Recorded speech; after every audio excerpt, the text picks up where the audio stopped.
Hi. I know we are all super excited to be Summit bound, and so are we. This will be the 6th or 7th Summit.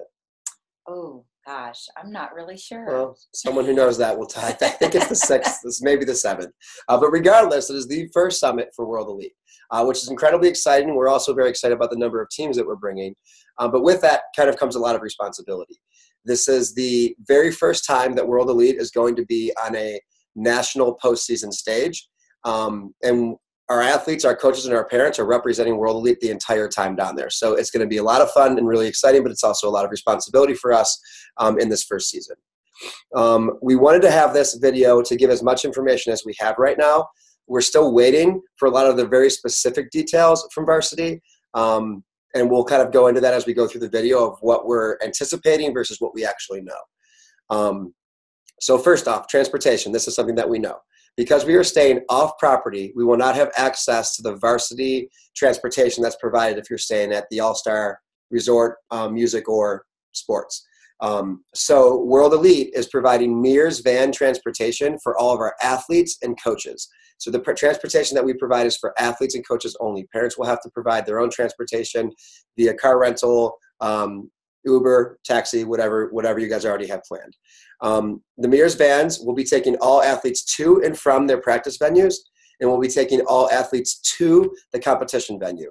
Mears vans will not be provided on the way home from the competition venue for a couple reasons. One, athletes and parents, in our experience, leave at very different times after we're done competing. Some stay to watch, some eat, some leave right away, and they also go to different places. They don't always go back to the resort. They might go to a park or go do something from there. So Mears Vans transportation will be provided to and from all practices, and we're going to tell you when practices are, and also to events for competing, but not back. Registration. Okay, so for your park hopper passes, for your athletes and yourself, I'm going to be staying down between Worlds and Summit, so all registration will be taken care of by the time you get there. And we are anticipating that the pickup for the passes will be at Celebrity Hall at the All-Star Resorts. So if that for some reason changes, we will notify you immediately, but that's what we're anticipating at this time. Also, if you did not purchase a park hopper for yourself to get into the event, they will have tickets available that will be sold at the ESPN Center. I'm pretty sure like the box office will open really, really early on that Friday morning. 6:30 a.m. 6:30 a.m. is what we're projecting it to be open. Again, these are details that as soon as we get confirmation on all of this, you will be the first to know. The majority of our communication will be happening through team parents and email, and then quick posts on Facebook. But the majority of our communication specifically to teams will be done through team parents and email. And also post on Facebook, the same as we've been doing all year. Something that we forgot to mention when we first started the video, when we post this, questions that you may have, which may be plentiful because we don't have a lot of details, post them in the comment box underneath, and then we hope to put together a frequently asked question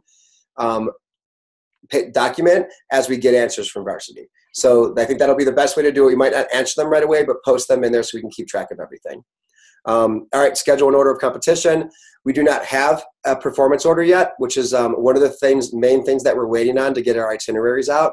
We do have all of our practice time scheduled, and we do know the block schedule. We just don't know our specific performance order. So until we get a performance order, we're not going to be able to send out our itineraries. However, we do know that our wildcard teams, which are Senior Sensation and Authority, will be practicing on Thursday. They're going to be practicing in the early afternoon. So, we'll be meeting around the 1 o'clock hour and practicing around the 2 o'clock hour. Our wildcard at-large and paid teams will all be practicing on Friday. So that's Leading Ladies, Lady Lux, Fearless, and Miss Supremacy. And they are varying times, the earliest being 1:30 actual practice, which would mean we would meet at the 12 o'clock hour through the evening. And again, transportation will be provided from World Elite to and from the practice facility for those practices. And that will be athlete and coaches only. Parents will not be able to come to the practice facilities. They're not allowed to come into the practice facilities. Venues. The arena is a new building that is built right outside of ESPN. It's in there, but it's a little bit further out. It's closer to the street. And there will be 4 different venues in the one arena. There's Arena North, Arena South, Arena East, and Arena West. And many of our teams are competing in this arena. Because this is brand new, we don't have a lot of information on VIP, where to load, and those kinds of things. So as that becomes available, we will communicate that. And that's probably something that we'll be able to figure out when we're down there as well.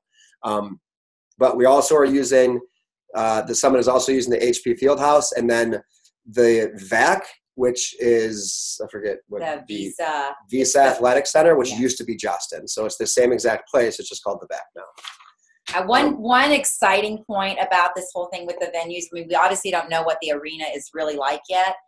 No tents this year. Yeah. No tents. So Yeah, we're really excited about that. Great for warm-ups too. All right, our itineraries. We have a team itinerary that will be sent home as soon as possible once we have the performance orders done. Most everything else is figured out. So we're just waiting on that. The itinerary is absolutely mandatory. Athletes have to be where they're supposed to be, when they're supposed to be, in what they're supposed to be, with makeup like it's supposed to be, everything being followed to a T. We have a lot of athletes down there to be organized. And it's also kind of a high level of anticipation and stress that's happening with coaches and team parents and kids. So this is not the time to be late. This is not the time to show up with something wrong. Itineraries are subject to change. The number one reason that we're down there is for competing. So although we're, want families that enjoy their time, we want kids to have a good time, the number one priority for why we were in Orlando, Florida is for the competition. So the competition and what's needed for that needs to take priority and come first. Coaches may call additional meeting times or maybe even additional practice if needed, and athletes need to be kind of at that beckoning call. If we do not have a performance order by Wednesday, which is the day before we leave for Worlds, I will send out the itineraries with the block schedules in them, which is not going to be very helpful because some of the block schedules are as big as 7 hours. So it's not going to be incredibly helpful, but if we don't have a performance order yet, I will get something out to families on that Wednesday so that at least there's something in their hands while I'm traveling to Florida, because once I get down there, I don't know how quickly I'll be able to do what's needed. So we'll have something, but hopefully we'll have it by then. Policies, which is the last thing to talk about.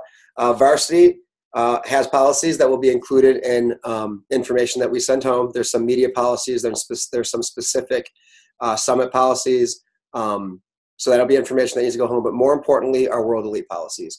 These things are in place because, again, we are representing World Elite for the very first year with a lot of kids and a lot of families. And we have the opportunity to start a tradition and start a reputation that is very high level and is very well respected. And we want to make sure that all of our athletes and our families are doing what we can to ensure that. We have our World Elite Promise Statement, which can be found in our World Elite Handbook on our website. Those are all in effect all the time, but they are increasingly more important when we're at these out-of-town and overnight events. We also have mandatory itinerary times. I already went over that, but again, this is not the time to be late. So please pay attention to those itineraries and be there. It's a working Google document, so if I make an adjustment to it, it's live. When we make adjustments, we'll push that information home, either by Facebook, email, or team parents, or maybe all three, to let people know that we made a change and what that change was. Here's some very important ones. No swimming on the day you compete. Again, no swimming on the day you compete prior to competing. Let me rephrase that. The number one reason for that is because dehydration it's really the number one reason why athletes are not able to perform at capacity when they're in Florida. We live in real sunny Ohio, and it's been 7 months of winter. We're just not going to be our best if we're out at the pool all day and sunburned. With that being said, protect yourself from the sun. I know it sounds trivial, and I am in no way, shape, or form trying to tell parents how to parent, but please protect your athletes and athletes who are older. Protect yourself from the sun. If you want to get sunburnt to the gods after we're done performing, then do that, or done competing. But prior to that, protect yourself from the sun. It saves us from dehydration. I've seen it and coached it myself, where athletes are not able to perform to capacity because they're not, because they're sunburnt, basically, and worn out. No more than 2 hours of a park excursion on the day that you compete prior to competing. It's for the same reason. Energy, keeping our athletes at number one high. So no swimming, no park for more than 2 hours prior to competing on the day that you're competing, mandatory itinerary times, and again, our promise statement is always in effect. that's kind of it. Again, put your questions underneath. If you have a question, you just need to raise your hand. I was waiting to do that the whole time. One thing I do want to say, the Google Doc is going to be great because it's going to give you all the details that you need. You just need to make sure you read. Just stay in touch with the Google Doc, and it'll tell you where you need to be, when you need to be there, and what you need to be wearing. My contact information and Laura's contact information, you all mostly have it, but my phone number is 614-330-6356, and you want to contact me with any itinerary or competition questions. And you can contact me for any of your park hopper issues, any type of admin questions that you may have, 330-608-1826. All right, that's it. We're looking forward to going to Orlando. Go World Elite. See you later. Woohoo!